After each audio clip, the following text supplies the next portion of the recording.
sur la plateforme. D'accord, d'accord, très bien. Alors je n'ai pas pu joindre certains, mais nous allons commencer la séance comme, on n'a pas aussi beaucoup de temps et moi j'ai besoin de temps. OK.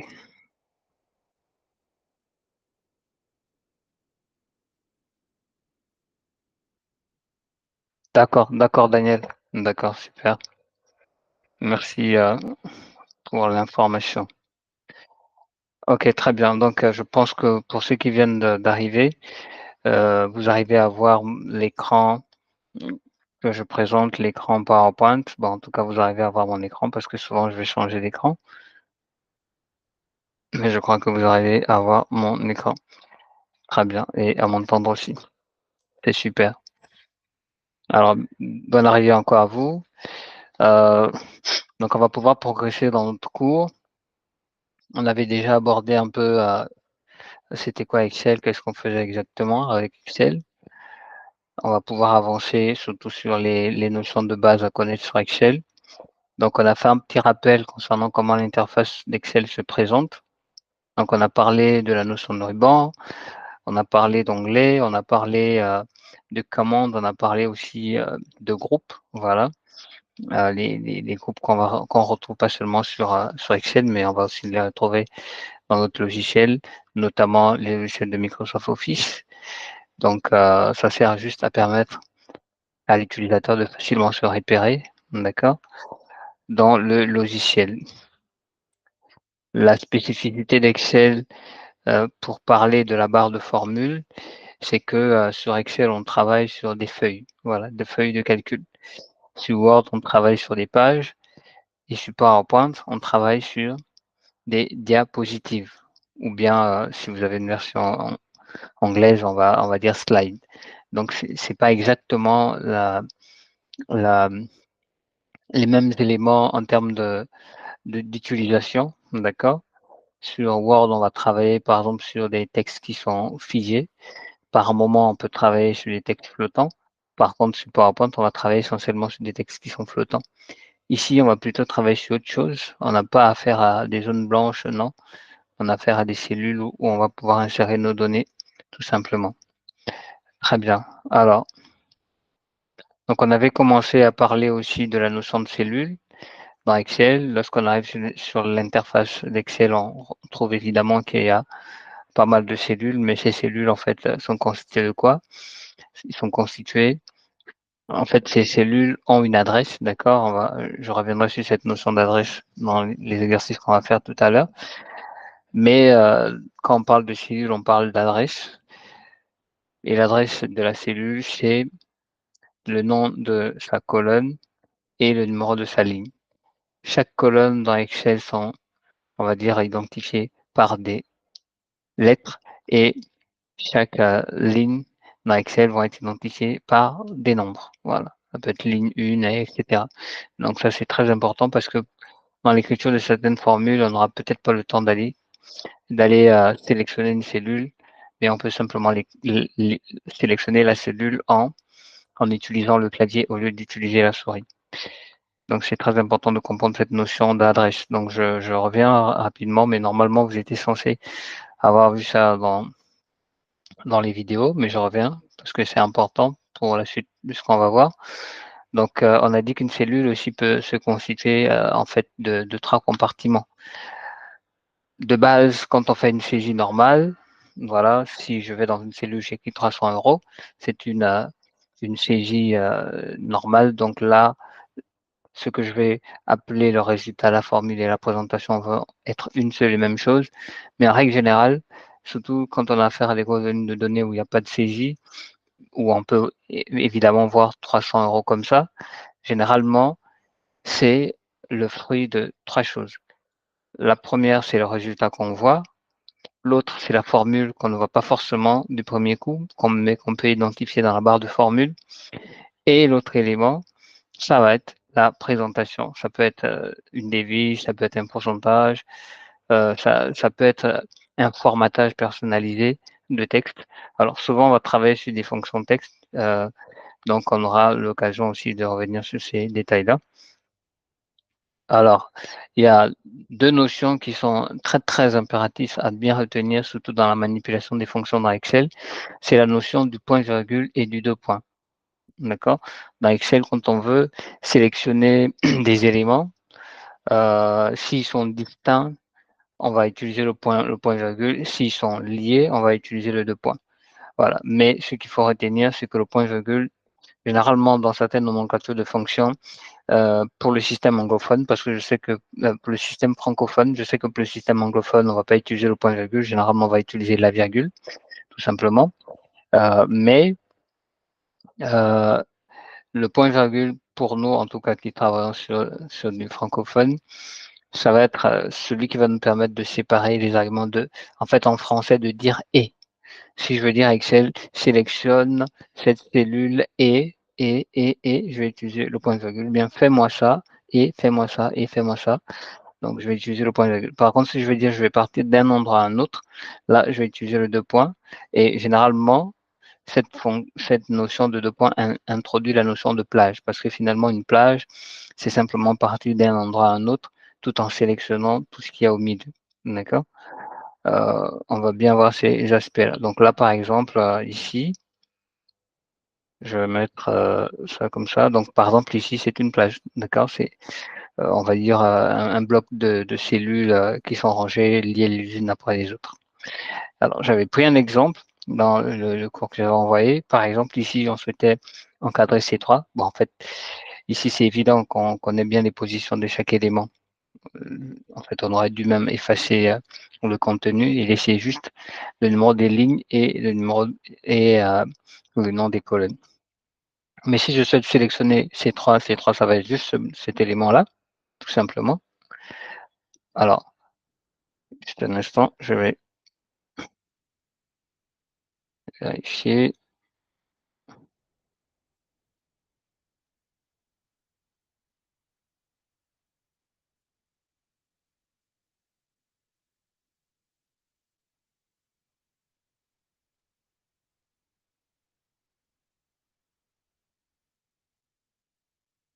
D'accord, ok. Donc, je pense qu'il va arriver.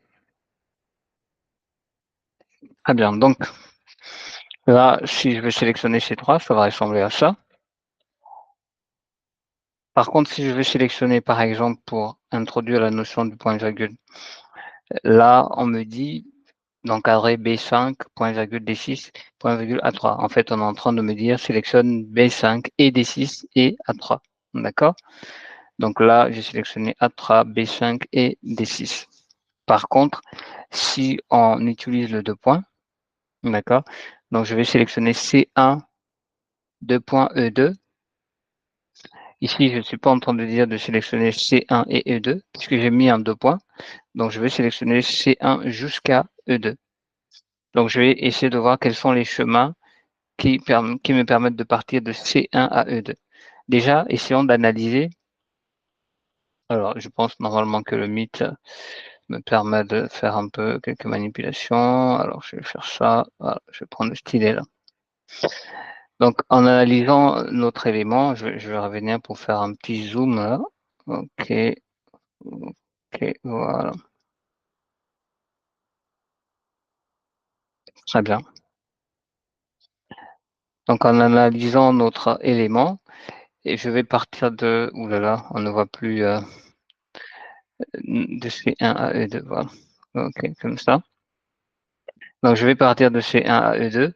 En fait, ça veut dire qu'en termes de colonne, je vais de la colonne C, voilà. Je vais de la colonne C vers la colonne E. Donc, je sais déjà que je vais de C vers E. Très bien. Et en termes de ligne, je vais de la ligne 1 à la ligne 2, parce que le C1, ça porte le 1 de la ligne. Donc, de la ligne 1 à la ligne 2. Donc, je sais que je dois partir du haut vers le bas. Vous voyez? Donc, finalement, en fait, qu'est-ce que ça va me permettre d'avoir? Parce que je dois atteindre le E2 qui est ici. Donc, je sais que le premier chemin que je peux utiliser, c'est celui-là. C'est-à-dire que je vais faire, alors je vais peut-être changer la couleur du stylet pour le deuxième chemin. OK, voilà. Donc mon premier chemin, ça va être en vert. Je vais partir de C1, D1, E1 jusqu'à E2 et le deuxième chemin, ça va être simplement C1, voilà, comme ça. Donc ça va être C1, C2, D2, E2.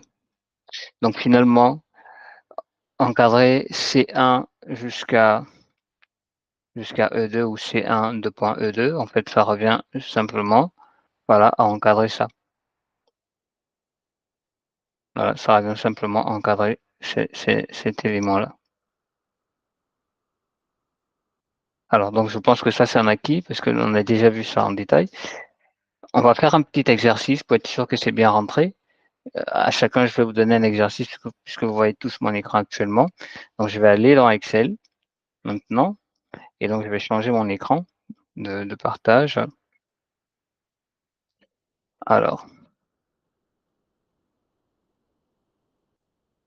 je vais couper ça ici,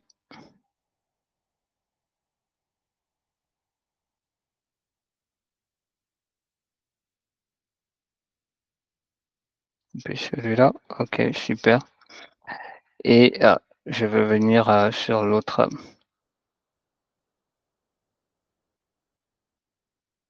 Non, j'arrive pas à partager. Attendez.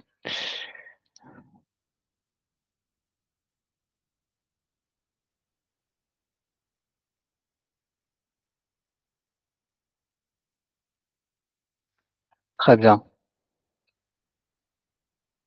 Donc là, je suis dans Excel, d'accord? Quand vous arrivez sur Excel, vous allez avoir cette interface, à moins que vous avez, par exemple, activé l'option, de démarrage rapide où il nous permet d'entrer directement sur l'interface. Mais normalement, vous allez arriver sur cette zone-là. C'est en fait, voilà, la zone, d'ouverture d'Excel. Bon, ça ressemble un peu, à l'onglet fichier, à ce qu'on voit dans l'onglet fichier, mais un peu moins détaillé. Donc ici, vous avez plusieurs, plusieurs modèles d'Excel que vous pouvez, par lequel vous on va dire à partir duquel vous pouvez partir, hein. Vous pouvez si vous cherchez à partir d'un modèle de facture, par exemple, là, je vais écrire facture et il va me sortir des modèles de facture. Donc ça peut être, des agendas ou calendriers, par exemple. Donc il y a pas mal de modèles et là, ils vont m'en sortir, voilà, des modèles. Bon, nous, on ne veut pas partir sur des modèles, on va plutôt aller sur un classeur normal. Donc je vais cliquer sur le classeur et donc là, je me retrouve dans Excel avec l'interface. Alors, quelqu'un qui cherche à rentrer. OK, super. Donc bien, bonne arrivée à Gise. Donc là, je suis sur l'interface d'Excel, que vous avez l'habitude de voir. Si c'est pas le cas, bon, maintenant vous le voyez aussi. Donc là, on est dans l'onglet accueil, comme on l'a dit, heu, précédemment et dans le cours aussi, d'accord? Il y a plusieurs onglets. Les onglets, en fait, c'est simplement, c'est des blocs d'éléments dans lesquels on va finalement retrouver les commandes qui vont nous permettre, voilà, de pouvoir exploiter nos données, même les insérer, pourquoi pas aussi, voilà, si, on a des données à aller chercher ailleurs. Donc le premier onglet, c'est l'onglet fichier. Voilà, c'est dans cet onglet qu'on va pouvoir en fait, retrouver, les options d'ouverture d'autres fichiers ou bien des fichiers qui sont dans mon ordinateur. Les options de partage, c'est dans cet onglet qu'on va aussi retrouver les options d'enregistrement, d'accord? Que ce soit en format point et XLX de Excel ou bien voilà des formats PDF, voilà, prêts pour impression, et cetera.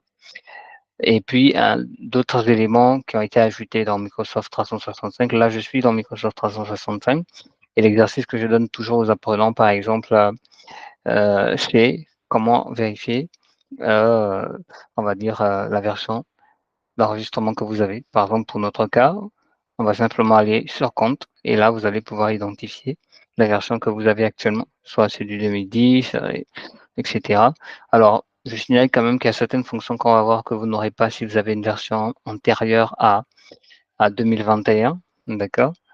C'est-à-dire si vous n'avez pas Office 365 et que vous n'avez pas 2021, c'est possible que vous n'ayez pas certaines fonctions, je pense par exemple à la fonction recherche X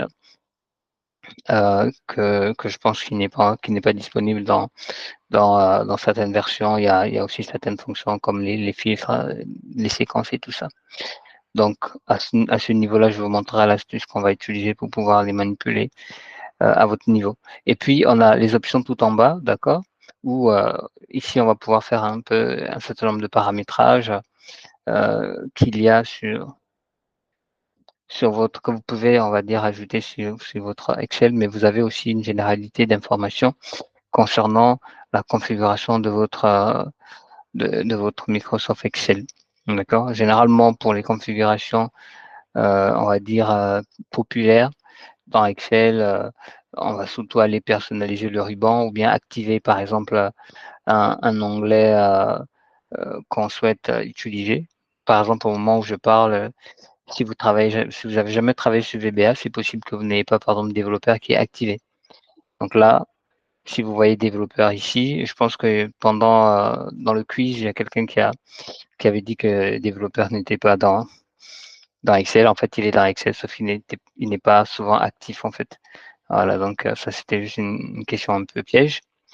Et puis, vous avez la barre d'outils, pardon, qu'on appelle aussi le menu, où on va pouvoir insérer des raccourcis, d'ouverture, ou bien de retour en arrière, d'annulation, pas mal d'éléments qu'on peut ajouter. Là, par exemple, vous voyez, j'ai ajouté Python ici, d'accord? Donc, j'ai un plugin Python où je peux faire du code avec Python, tout simplement, voilà. Donc ça, c'est OK. Voilà, ça, c'est les éléments qu'on va retrouver ici. Donc le menu, en fait, c'est cette partie-là, voilà, que je vous avais déjà présenté dans la première vidéo. C'est ça, le menu. Et puis la zone de nom, c'est celle-là. Dans Office 365, on peut, cliquer tout simplement, sur la zone de nom pour changer le nom du fichier, d'accord? Et choisir, même, directement la zone de stockage. Mais dans d'autres versions, pour changer, on va dire le nom d'écriture, là, vous devez venir dans l'onglet fichier et faire enregistrer sous, d'accord? Pour pouvoir enregistrer le fichier. Puis on a la zone de recherche, et cetera. Donc dans l'accueil, dans la plupart des choses qu'on va faire ou que les gens font d'habitude sur Excel, généralement accueil est un onglet qui est, sur lequel on va beaucoup rester. Enfin, je ne veux pas dire même qu'on va utiliser parce que de toute façon, si on travaille sur des formules, bon, en fait, on n'a pas trop besoin de naviguer dans Excel. Voilà. Mais sinon, on a l'onglet accueil où il y a les éléments de base, hein, avec le presse-papier, copier-coller, dupliquer, etc. Toutes les commandes liées aux polices, liées aux alignements des éléments dans les cellules, les styles, les compléments, etc. Et puis bon, là, vous avez d'autres éléments que j'ai ajoutés, Copilot pour l'intelligence artificielle de Microsoft, ChatGPT que vous connaissez aussi. En tout cas, on y reviendra. Et puis, on a ici l'onglet insertion où on pourra faire tout type d'insertion comme son nom l'indique, hein. Bon, bien sûr, permise par Microsoft, d'accord? Donc, on peut insérer des graphiques, on peut insérer les fameux tableaux croisés dynamiques, voilà, qu'on va voir, mais on peut insérer beaucoup d'éléments, hein, d'accord, des liens, et cetera et tout. Et puis on a mise en page, qui va beaucoup nous servir pour l'impression ou bien l'organisation des sauts de page à l'intérieur de nos documents. Souvent je vois, même, là où je travaille, je vois souvent des apprenants qui m'envoient des fichiers Excel, en mode PDF, mais vraiment, on a du mal à retrouver où est-ce que la colonne est partie. Voilà, et pourtant c'était un tableau en entier et après c'est découpé et tout. Donc mise en page va nous aider à faire tout ça, mais il nous permet aussi comme l'onglet conception par exemple dans PowerPoint ou bien qu'on pourra retrouver dans Word, de pouvoir définir, par exemple des polices par défaut, des thèmes et tout. Formule comme son nom l'indique, hein, c'est ici qu'on va pouvoir retrouver des formules qu'on ne sait peut-être pas, d'accord? Mais qu'on pourra retrouver. Mais nous, de base, on va travailler sur des formules qu'on sait déjà, d'accord? Parce que ici, on vient surtout pour s'informer et voir, qu'est-ce qu'on va faire et tout. Données, ça aussi, c'est un onglet qui est très, très important, surtout pour l'importation de données. Bon, le but de ce bootcamp, c'est pas surtout de travailler sur l'importation de données parce que ça, c'est tout un cours, toute une formation, parce qu'il y a des éléments qui peuvent être un peu complexes si on importe des données, d'un fichier HTML, d'un fichier SQL, on va dire, voilà, il y a même des modèles Excel, d'accord, des modèles Excel qui sont, on va dire, beaucoup plus portatifs. Mais pour notre cas, on va pas trop se cacher la tête avec l'importation de données. Mais dans données, voilà, on va travailler beaucoup plus sur ces aspects d'importation de données, des, d'exportation de données, travailler aussi sur la validation de données parce que quand vous travaillez en collaboratif avec plusieurs personnes sur des données qui sont sensibles, je prends par exemple le cas d'une enquête, d'accord?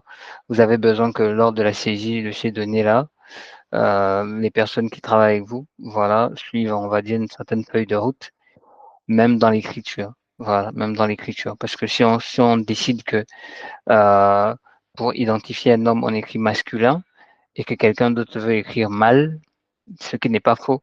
Sauf que pour l'analyse de données plus tard, ce sera très compliqué. D'accord? Donc, pour ça, on va définir ce qu'on appelle la validation de données, tout simplement. D'accord? Pour pouvoir faire ça.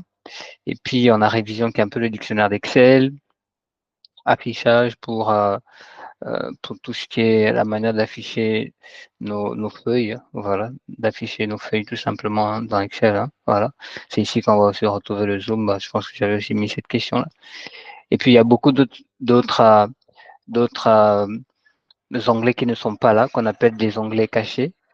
Il y a beaucoup d'autres onglets qui ne sont pas là, qu'on appelle des onglets cachés, d'accord, qui peuvent apparaître par la suite, bien évidemment. Alors, super. Donc, maintenant, on va revenir à un exercice que je voulais vous donner. OK? On a dit tout à l'heure que c'est très important pour nous de pouvoir identifier les cellules. Donc là, je vais mettre quelques couleurs. Alors, on est en combien là? Je vais revenir.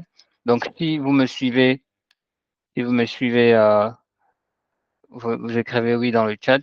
D'accord? Comme ça, je sais que vous êtes là. Très bien.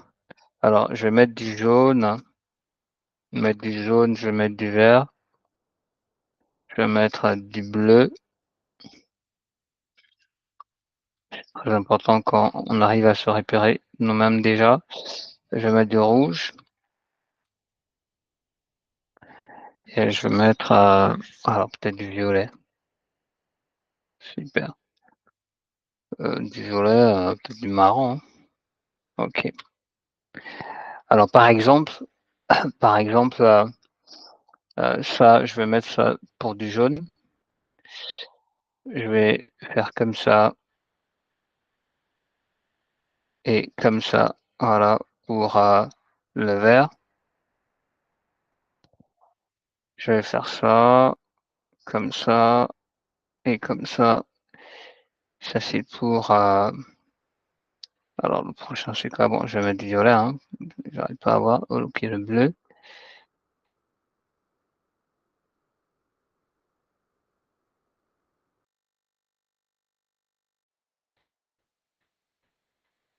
OK.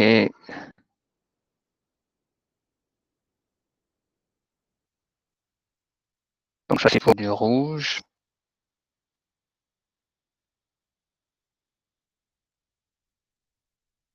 OK. Non, celui-là.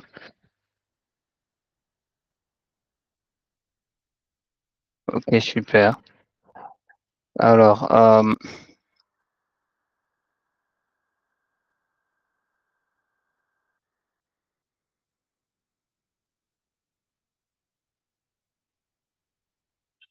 il nous reste quoi? Il nous reste du marron. OK, super. Donc, je vais vous laisser choisir, hein, les plus vaillants. Donc, qui veut commencer à me dire alors je prends déjà un exemple avec le jaune. Je pense que je vais commencer par le plus facile. Comme ça, je vais être sûr que vous avez saisi ce que je disais tout à l'heure. D'accord? Donc ici, j'aimerais identifier le jaune. Le jaune, c'est cette partie-là. D'accord? Donc, il comporte la cellule F3. OK? puisqu'il y a des personnes très intelligentes, je suis avec des personnes très, très intelligentes, vous allez remarquer qu'en fait, à côté de la barre de formule, d'accord, il y a une petite zone ici. À chaque fois que je change une cellule, il me donne le nom de la cellule, d'accord? Ça s'appelle la zone de nom, d'accord? Cette zone-là me permet de pouvoir, me repérer facilement dans le fichier, mais ça me permet aussi de facilement retrouver une cellule. Par exemple, si je vais chercher la cellule G1000, voilà, en temps normal, je peux trouver G1000, mais ce sera un peu difficile parce que si je dois descendre, descendre, descendre pour chercher, ce sera compliqué. Alors que si j'écris G1000 ici, je fais entrer, voilà, je fais entrer. Donc là, vous voyez, il m'a trouvé G1000, le croisement de G et la ligne 1000. Donc c'est beaucoup plus facile pour moi comme ça de me repérer. Très bien. Donc ces cellules-là, on a F3, on a G3, on a F4 et on a G4. Donc on a dit que quand on est dans ce cas de figure où les cellules sont collées les unes des autres, on peut simplement dire que cette sélection correspond à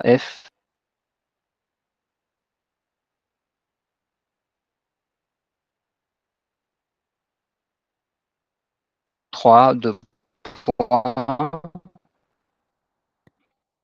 G4 en de 4, tout simplement.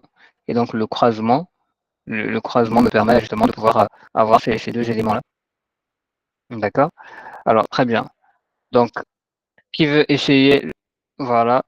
Choisissez une couleur. En tout cas, je prends le premier. Hein. Choisissez une couleur et je vous laisse me guider. Moi, je vais écrire et vous allez me dire ce que moi je dois écrire.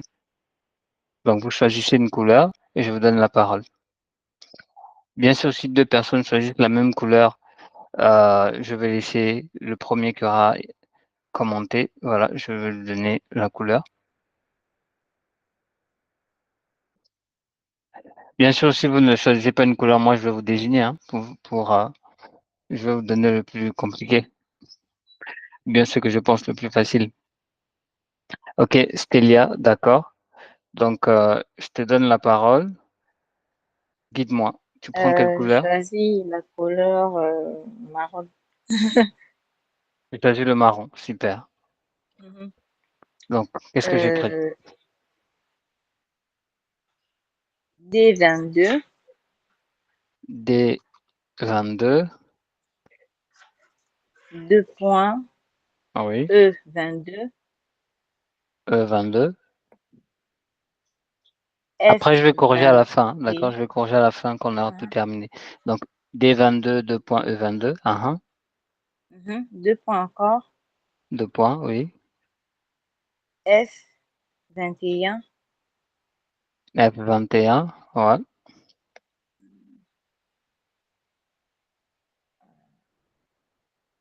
F21, deux points encore, Oui. F22, F22. Mhm.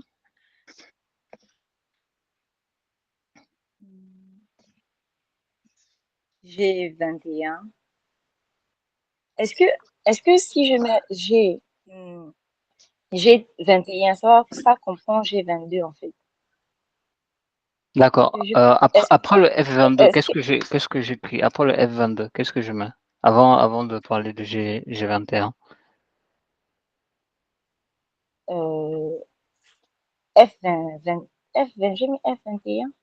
F21, c'est mis. F22. C'est bon. Normalement, là, on part à G, en fait. D'accord. Parce qu'après le F, il y a le G. Mhm. Non, je sais pas si. Mais je veux En savoir fait, qu'est-ce que je là-bas. fais. Je mets deux points, j'écris quoi en fait? J'ai écrit F22. Après le F22, qu'est-ce que j'écris? Moi, je t'écoute, hein. Je t'écoute juste et je fais juste ce que tu dis.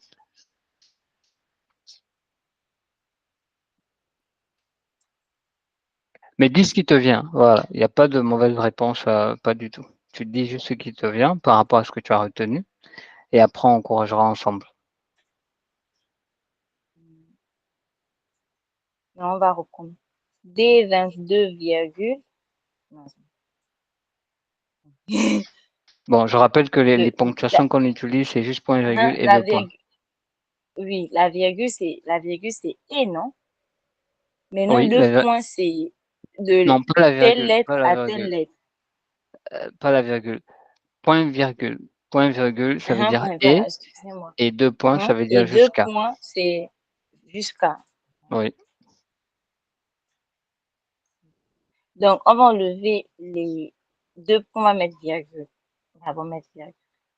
Parce que si je fais D22 et E22 et F21 et F22, je pense que tout ça, c'est et, hein. Alors les autres C'est les et, autres pendant que je suis en train de travailler avec Célia, réfléchissez déjà. Vous pouvez même écrire déjà sur le chat vos propositions. Vous ouais. mettez la couleur et votre proposition. Comme ça, pour gagner en temps. Alors je mets toutes les couleurs, en vue. C'est un peu petit, mais je pense que vous allez vous retrouver en zoomant. Alors donc Célia, tu as dit: «Je mets D22», c'est ça? Après? D22. D22 2 points, F, Non, non, on D22 va 2 tout points, enlever. E22. On va mettre D22, 2 points, I22. OK. Mmh. Si on met I22, non, il y a un truc qui manque. Il manque, il manque le H. Le H20, il manque le H20. Si on met tout ça, il manque le H20. Non. Ouf. Ouais. Alors sinon je te laisse réfléchir et puis je vais voir. Oui, ok, Heu, ok. je te laisse réfléchir. Dès que tu as trouvé, tu écris sur le chat et moi je vais faire D'accord. copier-coller de ta réponse ici. Alors donc mais je retiens que tu vas faire le marron. Alors donc je laisse la parole à On Aziz. peut plus changer de couleur. Non, non, non, pas du tout. Aziz, tu as la parole, ouais. Oui, bonsoir. Moi, je choisis le vert. OK, super. Allez, je t'écoute. OK. Je vois H6, H6, OK. H6 à, à H10. OK, tu peux parler en termes Ensuite, de points comme ça moi parce que je note ce que tu dis. Je note le A à OK, OK. accent Donc, grêle ou OK. bien, H6, non, non, oui, H6, 2 points, oui, H10. OK, super. Mais je vois plus l'écran. Je vois plus l'écran. Heu, non, je pense que c'est juste un problème de connexion, mais tu peux continuer, tu as dit H6 H10 ensuite? Ah, tu vois plus l'écran même Oui, pour oui, mais m'éviter il faut quoi? que Ouais, ouais, ouais, ouais, ouais. Oh là là. c'est Non, là, long. je pense que c'est juste la connexion. Oh là Alors, là, sinon pourtant vous je pouvez aussi, reçois l'audio très bien. sinon vous OK. Dès que l'écran va s'afficher, tu peux, prendre attends, je vais faire quelque chose. Je vais enlever l'écran et le remettre. Comme ça, ce sera beaucoup plus simple.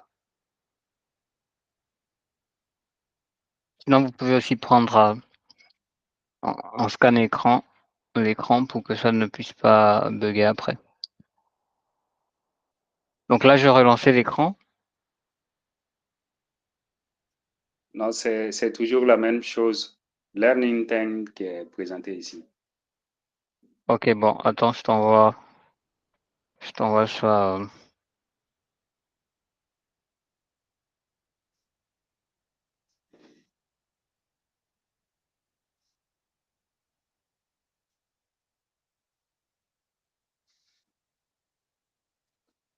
OK, je t'ai envoyé ça en photo OK, OK, sur WhatsApp. OK. Alors, Stéphie, Voilà, tu prends quoi? voilà. Je crois que OK, donc oui, je peux continuer. Oui, on peut continuer, oui, oui. Mmh. OK. Donc, j'ai dit H6, 2 points, H10, point virgule, Oui. Mmh. I, I, I7, I7. Mmh. I7, 2 points, 2.K, K9. Bon, excusez, oui, K9. K9. D'accord, très bien. Donc, je vais corriger ça tout à l'heure. Merci beaucoup, Aziz, c'est bien. OK, alors, donc, J'ai envoyé pour moi. OK, super. Oui. Je prends en même temps ce que je t'ai bien envoyé aussi. Donc, il va nous rester, bon, ensuite, je prendrai une autre couleur, hein, pour continuer. Alors, je vérifie les autres. Donc, Stéphie et Miché, quelles sont les couleurs que vous avez prises? Stéphie et Miché, quelles sont les couleurs que vous avez prises?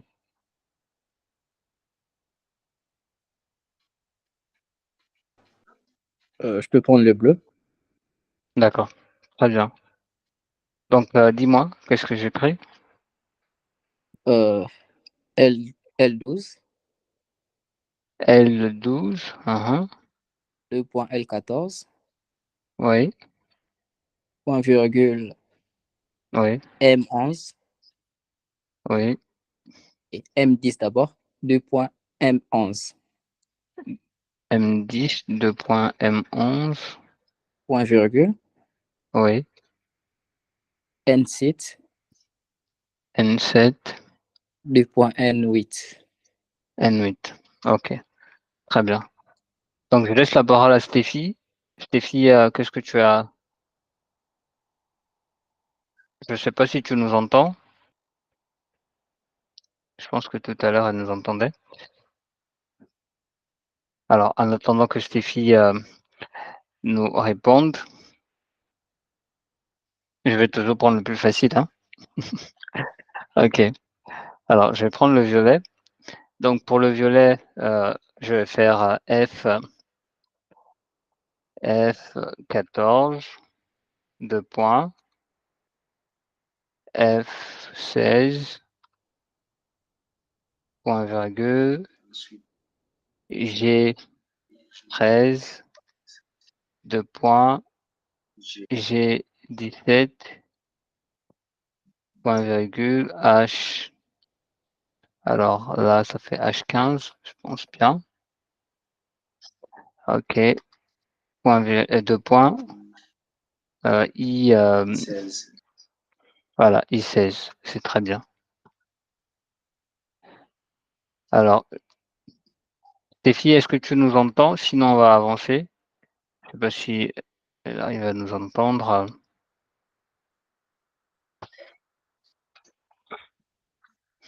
OK, donc Asie, je vais t'écouter pour le rouge.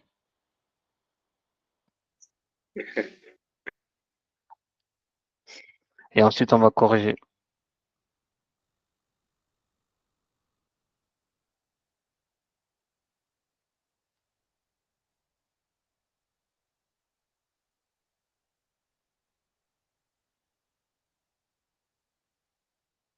Allô? On me reçoit? Oui, très bien. Oui, pour le rouge, oui, pour le rouge, je vois J18, Oui. 2 points. Oh, faut que je reparte sur mon autre fichier parce que l'écran est parti encore. Ah, d'accord. Voilà. Donc, J18, 2 points, J20,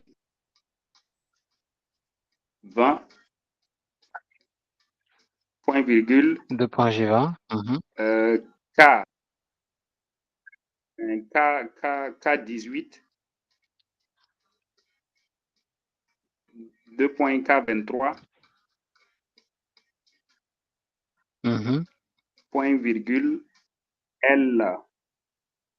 L18,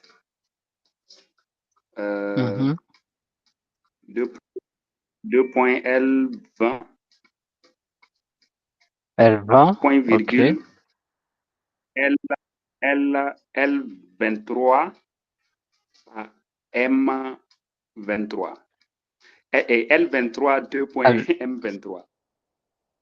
OK, super. Très bien. Alors, donc, pour faire la correction, je vais simplement faire une manipulation. Dans Excel, quand on veut insérer une formule, parce que comme vous savez, on va voir beaucoup de formules et des fonctions. Quand on parle de fonctions, c'est simplement que Excel a intégré en fait des fonctions de base que vous connaissez. Bon, il y a peut-être certaines que vous ne connaissez pas, mais si vous avez déjà fait les mathématiques une fois, vous savez ça veut dire quoi une somme, ça veut dire quoi un produit.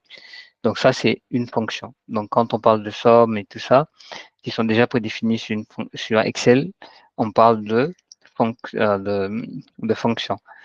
Mais quand il s'agit d'écrire, c'est-à-dire, vous pouvez peut-être partir d'une fonction, mais en termes d'écriture, là, c'est maintenant votre raisonnement. Là, on parle de formule, c'est-à-dire la formule, c'est votre propre création, votre manière de comprendre la fonction et d'utiliser. Nous, par exemple, là, ce qu'on va faire, on va insérer une fonction à partir de tout ce qu'on vient d'écrire. Et pour insérer une fonction dans Excel, il faut débuter en écrivant le symbole égal ou le symbole plus. D'accord? Donc, je viens ici, et là, je vais zoomer un peu. D'accord? Donc, je viens ici avant le F3. Je fais un double clic. Donc, pour pouvoir entrer dans la cellule, pour faire une saisie dans une cellule Excel, il suffit juste de cliquer sur la cellule et vous commencez à saisir. D'accord? Mais une fois, et bien sûr, quand vous allez terminer de saisir, Chez moi, c'est bloqué. d'accord. Alors, ça doit être certainement un petit souci de connexion parce que souvent, quand la connexion bug un peu, donc quand vous avez un bug de connexion, je vous conseille de vous déconnecter, de vous reconnecter pour remettre à jour la connexion. C'est bon maintenant, Stélia? Non, c'est pas bon. Je vais essayer de sortir. D'accord.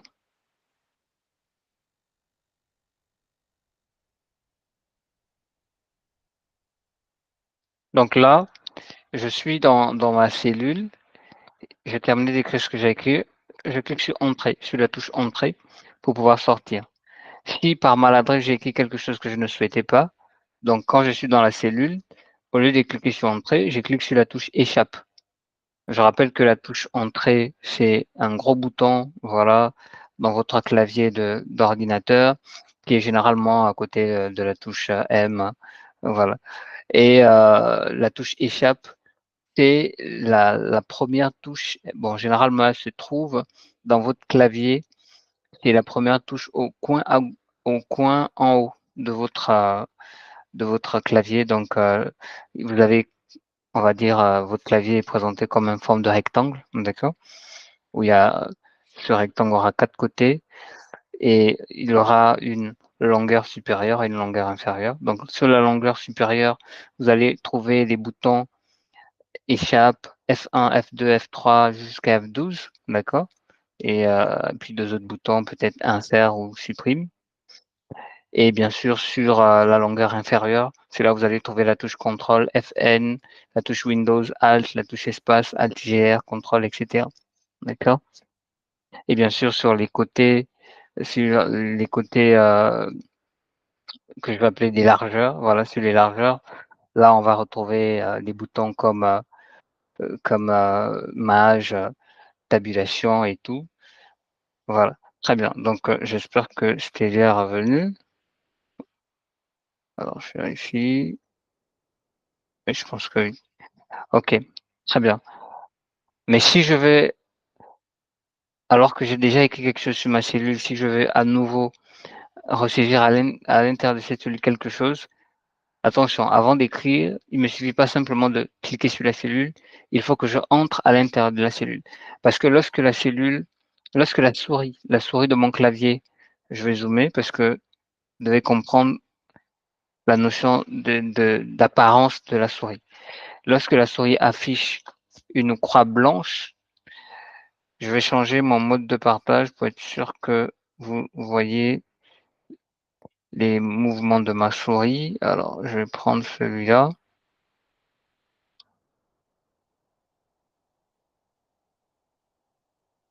Ah, très bien. Là, c'est Alors, revenu chez moi. c'est revenu, d'accord. Ah, donc il fallait que je coupe alors l'écran.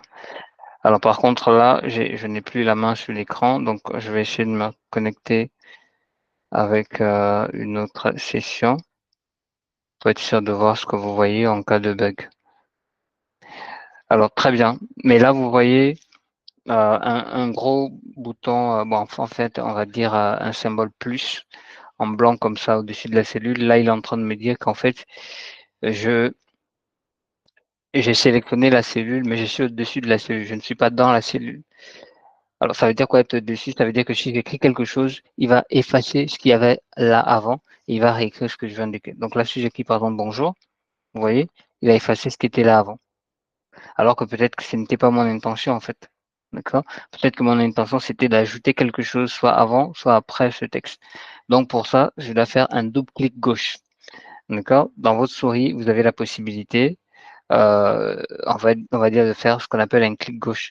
Donc, vous avez deux boutons sur votre souris, même si c'est une souris de PC, voilà. Vous avez un clic gauche et un clic droit. D'accord? Le clic gauche vous permet de faire une action simple.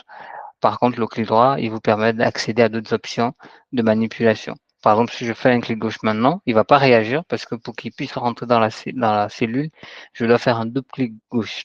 Un double clic gauche, ça veut dire que je clique deux fois sur le clic gauche, mais rapidement, d'accord? Parce qu'un double clic et deux clics, c'est différent. Regardez, je fais deux clics. Un clic, deux clics. Rien n'a changé. Par contre, si je fais un double clic, là, je viens de rentrer. On voit que la souris esquisse maintenant un trait fin noir. D'accord? Un trait fin noir à l'intérieur d'une cellule veut dire que je suis à l'intérieur de la cellule. Par contre, une croix blanche, d'accord, veut dire que je suis au-dessus de la cellule. Et si je fais une saisie, il va effacer ce qui est là avant. Par contre, si je suis à l'intérieur, si je fais une saisie, bon, il va juste l'écrire à la suite. Très bien. Alors, bien sûr, on ne veut pas écrire à la suite, on va venir ici avant et on va mettre égal. Alors, ça c'était juste un exemple, on va venir faire l'égalité ici. D'accord? Donc, je vais venir ici, un double clic gauche avant le F3 et je vais mettre égal. Et là, vous voyez, il a sélectionné exactement ce que je voulais. Et je fais entrer. Donc là, il me dit, ah bon, la propagation n'est pas quoi. Mais en fait, en réalité, si je mets des nombres ici, vous allez voir qu'il va calculer. Ah non, si je mets des nombres et j'ajoute une fonction, j'ai oublié. Donc là, j'ai mis des nombres, il ne va pas toujours réagir, mais si j'ajoute une fonction, donc je vais venir ici avant égal, je vais par exemple mettre la fonction somme, je fais un double clic pour l'activer et je fais entrer. Donc là, vous voyez, il a écrit 4 pour dire qu'il a fait la somme de ces 4 éléments-là. Très bien. De toute façon, on va revenir sur les fonctions, mais pour l'instant, nos écritures qu'on a faites tout à l'heure, c'est comme ça qu'on va les vérifier. Donc là, on voit que pour le jaune, c'est bon. Pour le vert, vérifions pour le vert. Bon, là, je vais réduire un peu le zoom pour pouvoir identifier tous les éléments. Donc, pour le vert, je fais un double clic gauche et je fais égal. Et donc là, on voit bien que le vert a été bien sélectionné. Donc, le vert, c'est bien. Pour le bleu, je pense qu'il n'y a pas de problème aussi pour le bleu. Je fais un double clic et je fais égal. Donc, on voit bien que les éléments ont été bien sélectionnés. C'est très bien. Ensuite, on a le rouge. Je fais égal. Donc, on voit que les éléments ont été bien sélectionnés par bloc, parce que l'idée, c'est de les prendre bloc par bloc. Très bien. Bien sûr, il me met valeur quoi, parce que pour lui, puisque c'est une fonction, l'égalité introduit une fonction et que finalement, il se rend compte que c'est juste une saisie, donc il y a un problème, d'accord? Mais pour l'instant, c'est pas ça. Alors, si on veut annuler l'effet d'une saisie dans Excel, ça va souvent vous arriver, hein, parce que pour certaines fonctions, surtout quand il y a des bugs, parfois vous avez juste besoin de visualiser la fonction pour comprendre où est le problème. Donc, ce qu'on va faire, c'est qu'on va se mettre avant l'égalité et je vais ajouter, alors, je pense que ça s'appelle astérisque. Là, je vais ajouter pardon, un apostrophe juste avant, donc l'apostrophe du chiffre 4. Parce que vous savez, le chiffre 4, il peut vous afficher, le bouton 4 peut vous afficher le chiffre 4. Je sais que dans certains claviers, vous avez tout à droite, on va dire comme une forme de calculatrice. Non, je parle du chiffre 4 qui apparaît sur juste en bas, soit de la touche F4 ou de la touche F5 dont j'ai parlé tout à l'heure. Donc je clique dessus et il fait apparaître voilà l'apostrophe et là on va dire, il va bloquer l'effet, il va désactiver la fonction, d'accord?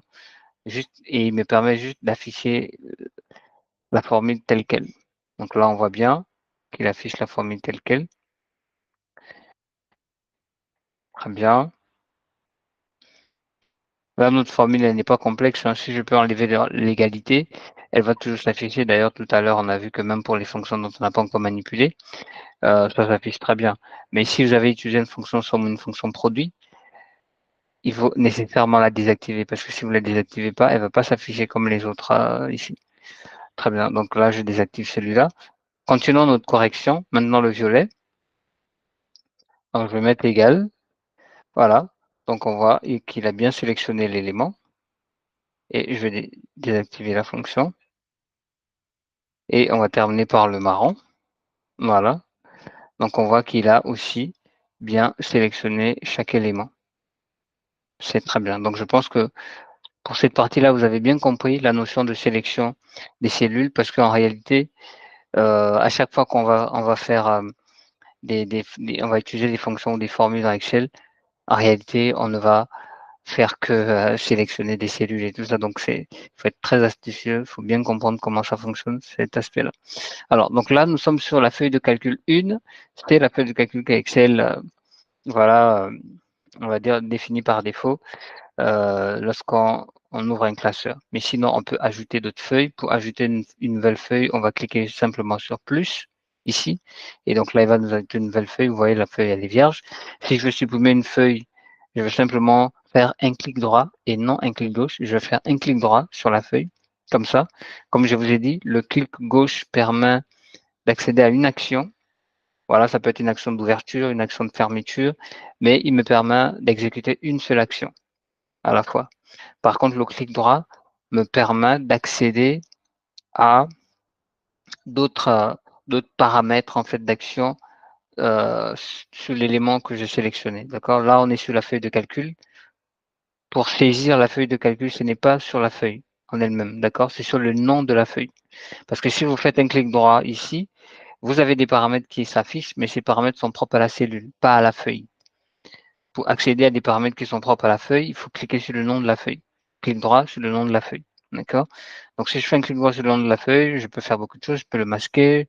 En fait, je peux faire pas mal de choses. Hein, d'accord? Nous, on veut par exemple le supprimer. Donc, je viens ici, je clique sur supprimer. Donc là, il a été supprimé. Alors, disons que maintenant, nous, on veut créer une nouvelle feuille, mais pas, on ne veut pas qu'elle soit vierge. D'accord? On veut que cette feuille ait du contenu. OK? Donc, ce que je vais faire, et on veut que ce contenu, bien évidemment, soit soit celui qui est par exemple dans une feuille déjà. Donc on va prendre par exemple le cas de la feuille 1. J'ai envie de créer une copie de la feuille 1. Donc je viens ici sur la feuille 1, je fais un clic droit et là j'ai plusieurs éléments de modification que je peux faire. Alors nous, ce qui va nous intéresser pour ce qu'on veut faire maintenant, on va cliquer sur déplacer ou copier. Je clique dessus, il va me demander ici dans le classeur, vous avez tous les classeurs qui sont ouverts actuellement. Bon, pour l'instant, on n'a que celui-là, hein, d'accord? À moins qu'on ouvre un autre. Alors, très bien. Mais je reviendrai sur cet aspect de copier parce qu'on a la possibilité aussi d'importer des feuilles lorsque plusieurs feuilles sont ouvertes, plusieurs classeurs sont ouverts. On a la possibilité d'aller chercher des feuilles un peu partout, de les regrouper quelque part. Alors, donc là, je vais cliquer ici pour demander à Excel d'ajouter la feuille 2 à la suite de la feuille 1. De toute façon, là, il n'y aura que 2 feuilles, donc c'est pas très nécessaire même cette manipulation. Forcément, Excel va le créer à la suite. Nous, on veut faire une copie, donc je vais cliquer en bas ici sur créer une copie. Et là, je vais cliquer sur OK. Et donc là, on voit très bien qu'une copie a été créée. On a la feuille 2, on a la feuille 1. D'accord?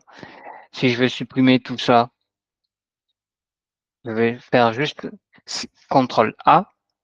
Donc, on va aussi beaucoup travailler avec les raccourcis. Je vous enverrai un petit livret de raccourcis sur Excel. Alors, donc, je vais mettre ma souris n'importe où. Je fais CTRL A. D'accord? pour enlever les remplissages, tout ce que je viens de faire, ce sont des remplissages. Pour enlever ces remplissages, je peux simplement venir ici, d'accord? À chaque fois que vous baladez votre souris, elle vous donne des indications, d'accord? Elle vous donne même des astuces, soit des raccourcis ou bien pas mal de choses. Par exemple, là, pour pour reproduire, si je balade ma souris, je vois il me donne pas une formule, mais il me donne une indication de comment l'utiliser. Pour couper, il me donne une formule avec une définition, pareil pour coller, pour copier, et cetera. D'accord? Donc pour le remplissage, je vais venir sur ce petit menu déroulant, la petite flèche qui apparaît, c'est un menu déroulant, je clique dessus et je viens cliquer sur aucun remplissage. Donc là, il va supprimer tout ce qui est comme remplissage dans le fichier. Maintenant, pour les textes, j'ai envie de les supprimer parce que la sélection, elle est toujours active. C'est pour ça que vous voyez le gris qui apparaît. Pour supprimer le contenu textuel ou même de formule, je vais cliquer sur la touche supprime. Dans votre clavier, vous avez 2 touches qui, en fait, suppriment des éléments dans les logiciels, d'accord? Mais en fait, les 2 ne veulent pas dire exactement la même chose. Il y a un qui veut dire annuler et il y a un qui veut dire supprimer, d'accord? Donc moi, je veux que vous utilisiez la touche supprimer. Je vais vous montrer un exemple. Là, je suis dans Excel, je vais sélectionner ces données-là pour pouvoir les supprimer. Donc je vais venir positionner ma souris, je fais un clic gauche sur la première cellule. Ensuite, pour sélectionner le tout, vous avez plusieurs choix. Soit vous refaites un clic gauche, mais en maintenant cette fois-ci votre doigt sur le clic gauche. Donc je fais un clic gauche enfoncé, ça veut dire que je maintiens mon doigt et je descends avec ma souris, voilà, vers la dernière cellule et je lâche le tout. Donc ça, c'est la première méthode. La deuxième méthode, donc la première méthode, vous faites un clic gauche enfoncé sur la première cellule et vous baladez votre souris jusqu'à arriver à la dernière cellule. D'accord? Ça, c'est pour la première manière de sélectionner. La deuxième manière de sélectionner, vous faites toujours il faut toujours une cellule de référence, d'accord? Donc vous faites toujours un clic gauche sur la cellule de référence et vous allez appuyer la touche Shift. La touche Shift, c'est la touche qui est juste en bas de votre touche majuscule. D'accord? Alors, je pense que certainement, je vous ai envoyé un petit truc sur la dactylographie pour être sûr que vous retrouvez. Mais dans votre clavier de PC, vous avez la touche Maj qui permet en fait d'écrire une lettre soit en minuscule, soit en majuscule, d'afficher un nombre ou bien d'afficher voilà un contenu de bouton, par exemple. Donc moi, je vais appuyer sur la touche Shift après avoir sélectionné le bouton. J'appuie sur la touche Shift, je maintiens mon doigt sur la touche Shift et dans votre PC, vous avez toujours ce qu'on appelle des volets de navigation, c'est-à-dire ces boutons-là se retrouvent généralement à droite de votre clavier de PC. Ce sont des boutons qui vous permettent d'aller à gauche, à droite, en haut ou en bas. Nous, étant donné que la suite de la sélection est en bas, donc on va appuyer le bouton de bas. Je rappelle que mon bouton est toujours, mon doigt est toujours appuyé sur la touche Shift. Donc je descends, tout simplement, je sélectionne. Je vous montre ces méthodes-là, pourquoi? Parce il y a parfois des gros volumes de données où on ne peut pas simplement faire clic gauche enfoncé et descendre. Parce que des fois, si vous vous retrouvez avec un tableau de 10 000 lignes, vous ne pouvez pas faire clic gauche enfoncé et descendre. Pourquoi? Parce que à un moment donné, dès que l'interface, vous ne voyez plus l'interface, vous n'avez plus de maîtrise sur ce qui vient après. D'accord? Alors pour l'instant, je vais m'arrêter sur ces 2 méthodes de sélection. Avec les autres types de tableaux qu'on aura, on va pouvoir aborder les autres types de sélection. Très bien. Donc je sélectionne mes données. Si je veux supprimer et que par hasard je me dis par exemple que la touche annuler veut dire supprimer, vous allez voir, si je clique sur la touche annuler, en fait c'est généralement une flèche, elle est juste en haut de la touche entrée, le gros bouton entrée, d'accord? Il y a une touche qui est orientée, dans lequel est dessinée une flèche orientée généralement vers la droite, vers la gauche, pardon. Ce bouton, en fait, il ne veut pas exactement dire supprimer, en tout cas pas dans Excel. Dans Excel, il permet juste de pouvoir annuler, mais surtout annuler la cellule de référence. À chaque fois que je vais sélectionner une plage de données, là c'est une plage, donc on se souvient qu'une plage, c'est simplement un lieu où on a plusieurs cellules qui se rejoignent les unes les autres. Donc ici, notre cellule de référence, c'est la cellule qui n'est pas en gris. D'accord? Si je commence à sélectionner la cellule du bas et je monte, vous allez voir que c'est la première cellule que j'ai commencé qui est toute blanche, donc c'est elle la cellule de référence. Et généralement, sur la barre de formule, il va toujours vous afficher le contenu de la cellule de référence. D'accord? Parce qu'il ne peut pas afficher pour tout le reste. Donc là, si je sélectionne les cellules, ma cellule de référence est D6 et que j'appuie la touche annuler, vous voyez, il ne s'est attaqué qu'à la cellule de référence. Mais ça, c'est pas notre objectif. D'accord? Donc je fais CTRL Z pour revenir en arrière. Je vais sélectionner à nouveau. Maintenant, je vais cliquer sur la touche supprime. D'accord? Vous allez voir dans votre clavier, il y a une touche qui est appelée supprime. D'accord? Soit c'est SUPR, soit c'est cancel. Par exemple, c'est ANC que vous allez voir. D'accord? Alors, parfois, ils mettent quoi? Je sais plus trop qu'est-ce qu'ils écrivent parce que bon, aujourd'hui, il y a beaucoup de variétés de péchés. Hein. Donc, souvent, les noms diffèrent un peu. Mais quand même, vous avez à chaque fois les deux boutons. Là, si je clique maintenant sur la touche supprime, vous voyez qu'il a tout supprimé. Parce qu'effectivement, cette touche veut dire supprimer. OK? Très bien. Donc, on supprime aussi pour les autres. Super. Donc, dans Excel, rapidement pour terminer avec les éléments de mise en forme, parce que je veux qu'on aborde rapidement les fonctions, vu que je vous ai donné un devoir déjà que j'ai envoyé.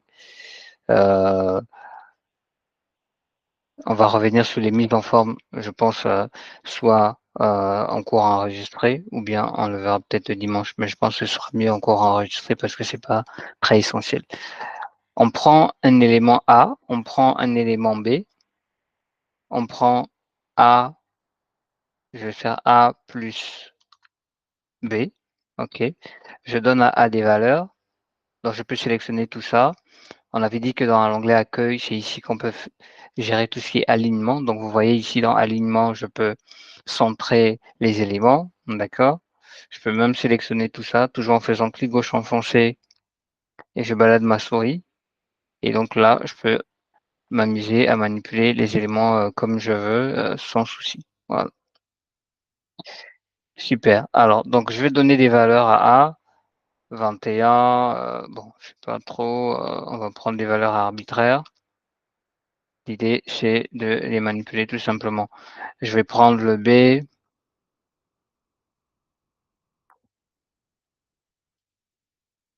Très bien.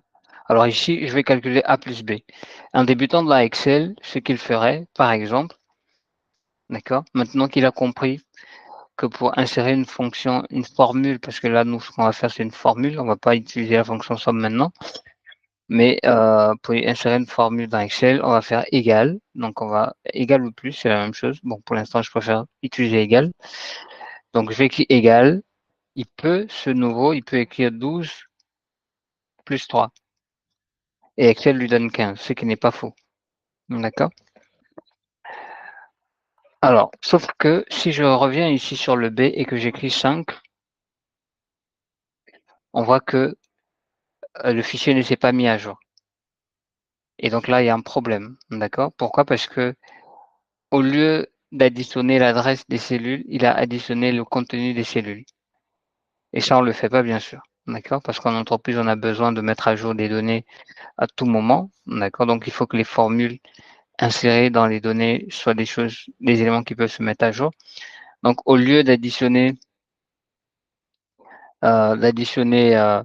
les contenus des cellules, je vais plutôt identifier les cellules elles-mêmes. Donc, pour ça, je peux soit écrire, par exemple, là où il y a le 12, c'est C7. Maintenant, vous savez comment identifier les cellules, plus D7. Vous pouvez aussi faire quoi? Égal, et vous cliquez directement, d'accord? Plus, directement. Et je fais entrer. Donc là, maintenant, si je viens ici, je vais écrire 20, par exemple. Donc, on voit qu'il se met à jour directement. Très bien. Je peux faire la même chose aussi ici. Donc, je vais écrire égal ça, plus ça. Très bien. Et je fais ainsi de suite. Alors, sauf que dans Excel, la saisie automatique, elle est très importante parce que quand on a des gros volumes de données, c'est parfois un peu délicat. Donc là, ce qu'on va faire, on va utiliser la saisie automatique. Et pour ça, on va parler de ce qu'on appelle la référence relative. Excel est un logiciel dans lequel on a intégré déjà de l'intelligence artificielle.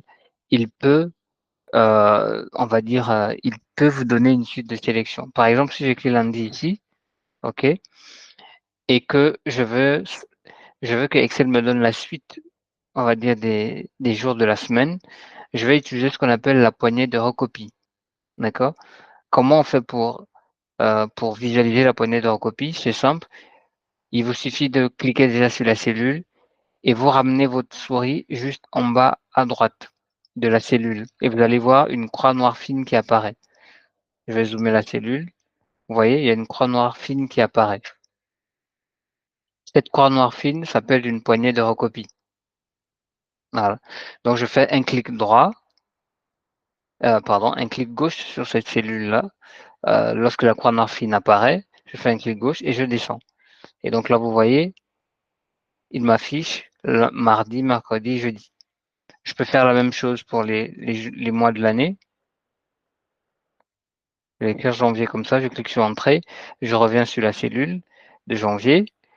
Donc j'écris d'abord janvier, je l'active en cliquant sur entrée. Ensuite, je reviens sélectionner janvier. J'affiche la poignée de recopie, je fais un clic gauche enfoncé, je descends. Et donc là, on voit qu'il m'incrémente les jours de la semaine, les mois de l'année.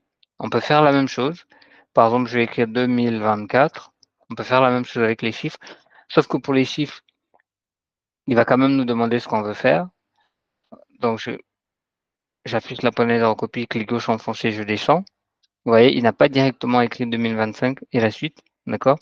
Il a affiché un petit élément ici, on va dire une sorte de questionnement ou d'onglet avec des questionnements. Donc, il me demande qu'est-ce que vous voulez faire? Incrémenter une série, ne recopier que la mise en forme, etc. D'accord? Nous, on va dire incrémenter une série, d'accord? Donc, en fait, c'est comme faire une augmentation. Et là, vous voyez, il m'ajoute 2025, 2026, 2027. Donc, c'est très important de retenir que dans Excel, on peut utiliser une poignée de recopie pour pouvoir faire la saisie automatique. Alors maintenant, moi, il y a un exercice que j'aimerais vous donner. Si j'écris ici Paris, d'accord, et que j'aimerais utiliser la poignée de recopie, d'après vous, qu'est-ce qui va afficher dans la deuxième cellule avant de passer à la troisième et la quatrième? J'écris ici Paris et j'aimerais utiliser la poignée de recopie. Qu'est-ce qui va écrire par la suite? Donc, vous pouvez m'écrire la ville que vous pensez sur le chat. Si j'utilise la poignée de recopie, qu'est-ce que Excel va m'écrire par la suite?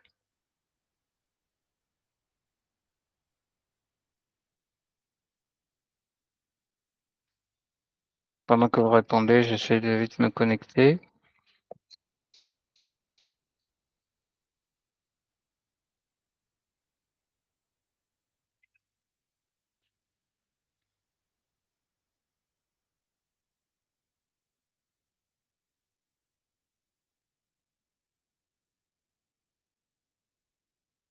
Alors, je pense que maintenant, il va se connecter là. Il y a quelqu'un qui cherche à se connecter. OK.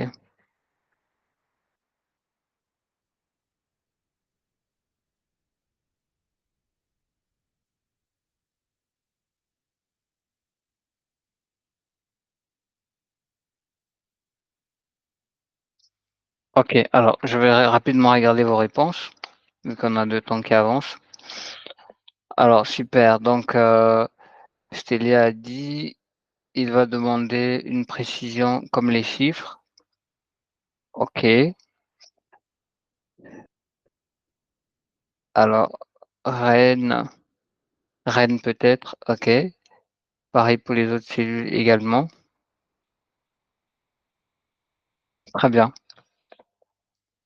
Alors ça, c'est une question piège, hein, parce que ce que moi j'aurais espéré pour répondre à cette question, serait que vous fassiez exactement ce que je viens de dire. Vous écrivez Paris sur Excel et vous utilisez la poignée de recopie. Voilà, clic gauche enfoncé et je descends et vous voyez, voilà. Et là, il a affiché effectivement l'élément.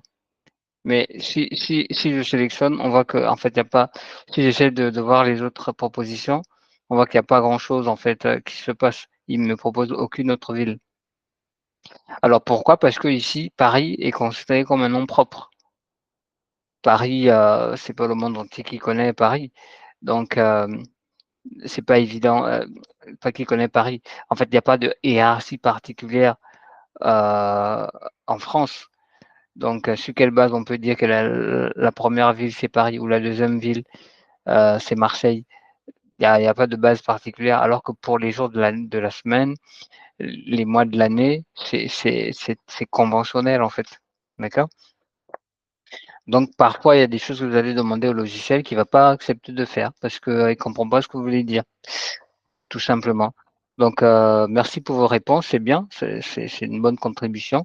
Alors maintenant qu'on a compris cette notion de poignée de recopie, on va faire la même chose parce que de la même manière qu'on peut utiliser la poignée de recopie pour créer des suites des jours de la semaine, on va utiliser la même chose pour, créer une suite d'applications de fonctions. On veut que la fonction s'applique aussi ici pour avoir le résultat d'ici, ici, ici, ici. C'est simple. Je vais dans la cellule où il y a déjà le calcul qui a été fait et j'utilise mon poignet de recopie. Clic gauche enfoncé et je descends. Voilà, donc on voit bien et si je viens ici, je fais un double clic, on voit bien que c'est ça qu'il a écrit comme formule. D'accord? Et si je n'ai pas la possibilité de faire un double clic, je peux visualiser la fonction dans la barre de formule. Souvenez-vous de la barre de formule. On avait dit en présentant la cellule que la barre de formule affiche la formule à l'intérieur de la cellule. Et bien sûr, si vous cliquez sur la barre de formule, c'est comme si vous avez fait un double clic sur la cellule aussi. D'accord? Très bien. Alors maintenant, il y a un cas un peu particulier que j'aimerais introduire ici. J'aimerais faire A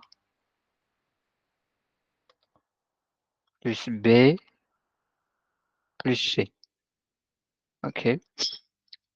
Et ici, à C, je vais lui donner juste une seule valeur. Je vais par exemple dire que C est égal à, alors prénom C est égal à 10. D'accord? Et donc je viens ici, je vais écrire égal A plus B plus C. C est égal à 10, donc je fais entrer. OK. Et j'utilise mon poignet de recopie, clic gauche enfoncé, je descends. Et là, je vois qu'il a mis des erreurs. Et là où il n'a pas mis d'erreur, bon, en fait, c'est faux. Parce que A plus B, c'est 90 ici. OK. Mais plus 10, ça doit donner 100. Et ici, il écrit 90. Et ici, même qu'il y a des erreurs, quoi. Donc, ça veut dire que sur ma fonction, il y a un problème. Donc, il y a quelque chose qui a manqué, que je n'ai pas bien réalisé. Donc ici, le problème, c'est quoi? Le problème ici, c'est qu'il y a une autre loi que je n'ai pas pris en compte. Si vous remarquez bien, le A et le B évoluent en fonction de chaque ligne. Il y a une évolution. Ça fait que la poignée de recopie, à chaque fois qu'on l'utilise, elle va descendre en fait d'une ligne à une autre. D'accord? Donc le calcul qu'il a fait sur la ligne 7, il va faire le même calcul sur la ligne 8. Donc, il va descendre au niveau des cellules calculées, il va descendre. Donc, on était à C7 ici, D7, ici, il va écrire C8, D8, etc. Donc, il va à chaque fois descendre d'un pas. Et c'est ce qui s'est passé. Ici, il est descendu d'un pas. Vous voyez que la cellule qu'il a sélectionnée, qui était censée être le C, en fait, n'est plus le C. Maintenant, c'est H, H5. H5, il n'y a rien dedans. Donc, qu'est-ce qu'on doit faire ici? On doit faire comprendre à Excel que C est une valeur qui est fixe. D'accord? C'est une valeur qui ne bouge pas. Donc, comment on fait sur Excel pour dire à une valeur, pour dire à Excel que dans ce calcul, il y a une valeur qui ne va pas bouger. Elle est unique, d'accord? Les autres, il n'y a pas de problème. Donc, je vais entrer dans ma fonction, je vais faire un double clic. Donc, pour dire ça, je vais utiliser le symbole $. D'accord? Je vais utiliser le symbole $. Alors, je pense qu'avant de faire le devoir 1, je vais peut-être vous envoyer un devoir 0, d'accord? où je vais revenir sur ces calculs-là de somme et tout. Et je pense que le devoir 1, vous pourrez le commencer demain, mais pour ceux qui ont déjà des connaissances sur ce qui est demandé par rapport au devoir 1, vous pouvez le faire.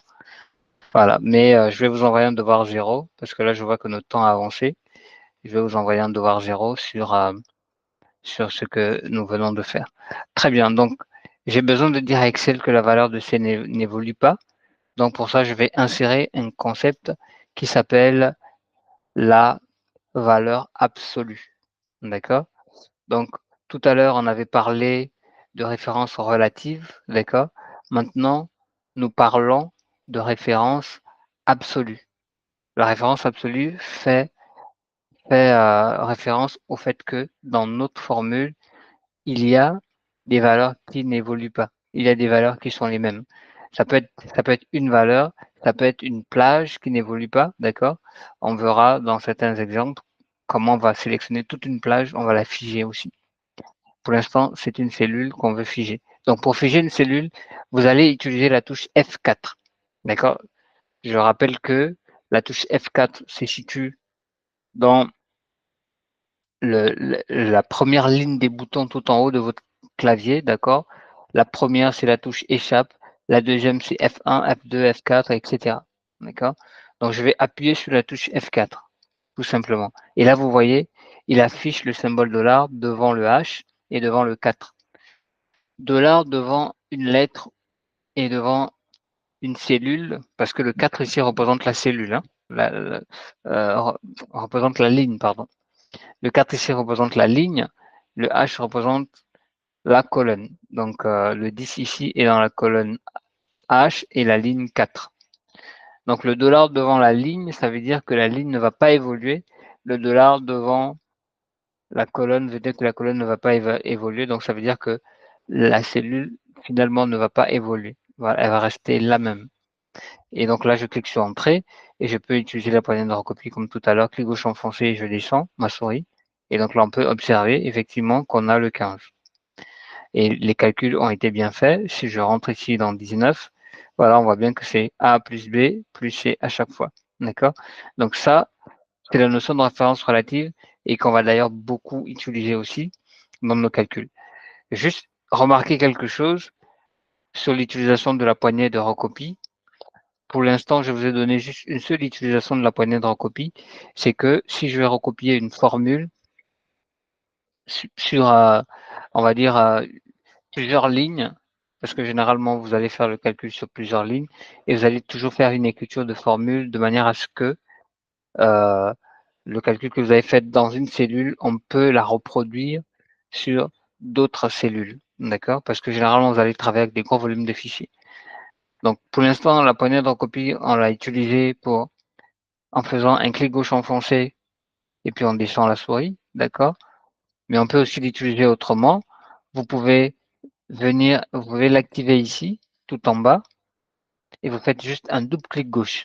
Donc je place ma souris ici et je fais un double clic gauche. D'accord? Comme ça. Et là, vous voyez, il m'affiche le calcul. L'autre chose, c'est qu'après avoir fait votre calcul, vous pouvez aussi sélectionner, donc je rappelle ce que je viens de faire tout à l'heure, vous sélectionnez la première cellule où le calcul a été fait, vous activez l'apparence de la poignée de recopie et vous faites un double clic gauche. D'accord? Et il va faire le calcul. Ou bien, ce que vous pouvez aussi faire, c'est faire le calcul sur la première cellule, sélectionner toute la cellule, toutes les cellules concernées par le même type de calcul, d'accord?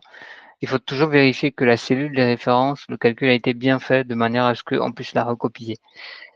Donc, je sélectionne le tout, je viens dans la barre de formule en haut et je fais CTRL Entrée. J'applique le raccourci CTRL Entrée. Donc, j'ai fini de sélectionner toutes les cellules. Je viens sur la barre de formule. Généralement, je vais voir afficher la formule qui est sur la cellule de référence. C'est pas grave. Donc, j'appuie la touche CTRL, je maintiens mon doigt sur la touche CTRL et j'appuie la touche Entrée pour faire le raccourci CTRL Entrée. Et donc là, on voit aussi que tout ça s'affiche en même temps. Alors, est-ce qu'il y a une question?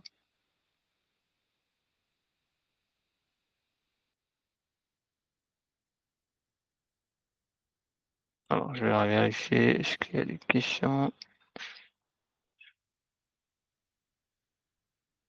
Très bien.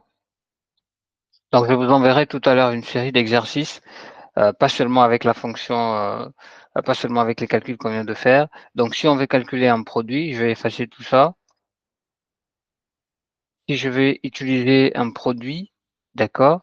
Par exemple A fois B, d'accord? J'utilise juste, comme tout à l'heure, l'adresse des éléments. Je sélectionne le A, je multiplie. Donc le fois ici, ce n'est pas la touche, X, la touche où il y a marqué X, d'accord? Le fois, vous utilisez la touche qui est juste après le U là, d'accord? Je préfère vous l'afficher comme ça vous voyez, qui est juste après le U accent. Donc en allant vers la touche entrée, avant la touche entrée, vous allez trouver la touche du produit. Donc je sélectionne le A, j'écris la touche du produit et là je peux lancer, je sélectionne le B aussi, donc ça fait 240 et maintenant qu'on sait utiliser la poignée de recopie, voilà, je peux voir bien que tout ça est là.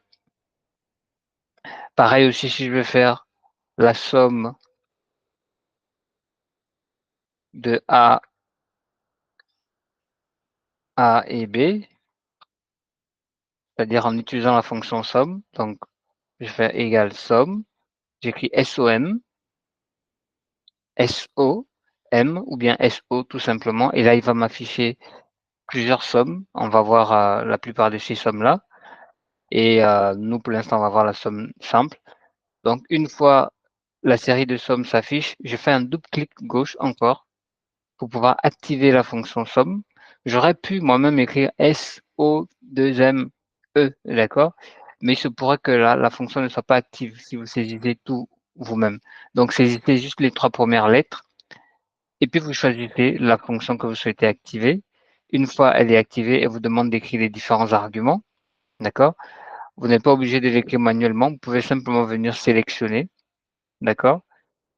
Les 2 arguments comme ça, je les sélectionne, clic gauche enfoncé et je balade ma souris pour sélectionner les 2 arguments et je fais entrer, d'accord? Et j'utilise la poignée de recopie pour le reste. Pareil pour la fonction produit. Donc je peux, par exemple, recopier ça avec la poignée de recopie. Maintenant on sait que la poignée de recopie nous permet de faire une saisie, soit du même nombre, voilà, soit d'une suite, tout simplement. Donc là, je vais venir égal et je vais écrire prod, PRO, et là on voit la probabilité produit. On va prendre produit, double clic, et je vais prendre produit de A fois B. Et voilà, je vais pouvoir faire. Donc on voit que c'est les mêmes résultats qu'on va trouver cette colonne et cette colonne. Voilà, on va retrouver pratiquement les mêmes résultats. Et puis, on va avoir cette colonne pour la somme. Voilà, et cette colonne où on va retrouver pratiquement les mêmes résultats. Donc maintenant, vous savez comment on peut faire un produit sans utiliser la fonction produit et comment faire un produit en utilisant la fonction produit. Pareil pour la fonction somme. OK, alors, je pense que j'ai entendu un bruit. OK, OK, super. Est-ce qu'il y a des questions? Est-ce qu'il y a des questions par rapport à ce qu'on a vu aujourd'hui? Très bien. Donc s'il y a pas de questions, je vous enverrai, tout à l'heure, un quiz pour faire un récap de ce qu'on a vu, surtout par rapport à la sélection de cellules et un devoir 0, d'accord? Le devoir 1, vous allez pouvoir peut-être le faire demain, parce que dedans, il y a d'autres fonctions qu'on n'a pas déjà vues ensemble. Donc, je vous enverrai, j'espère que je pourrai charger la vidéo. Je vous l'enverrai, et aussi la suite du cours. Très bien, s'il y a pas de questions, on va s'arrêter là. On va s'arrêter là pour ce soir et on se verra sur les Classrooms pour les vidéos. Si vous avez des questions, n'hésitez pas à commenter sur les Classrooms ou même à m'envoyer un message WhatsApp, d'accord? Je ferai le nécessaire pour vous répondre. Très bien, j'étais ravi de pouvoir avoir cette séance ce soir avec vous et je vous souhaite aussi de passer une très bonne soirée. Alors je vais changer ce mode de partage, voilà.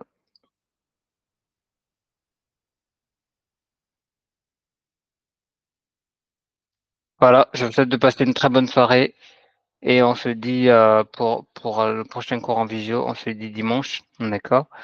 Sinon, on se dit, sur les plateformes. Allez, bye bye.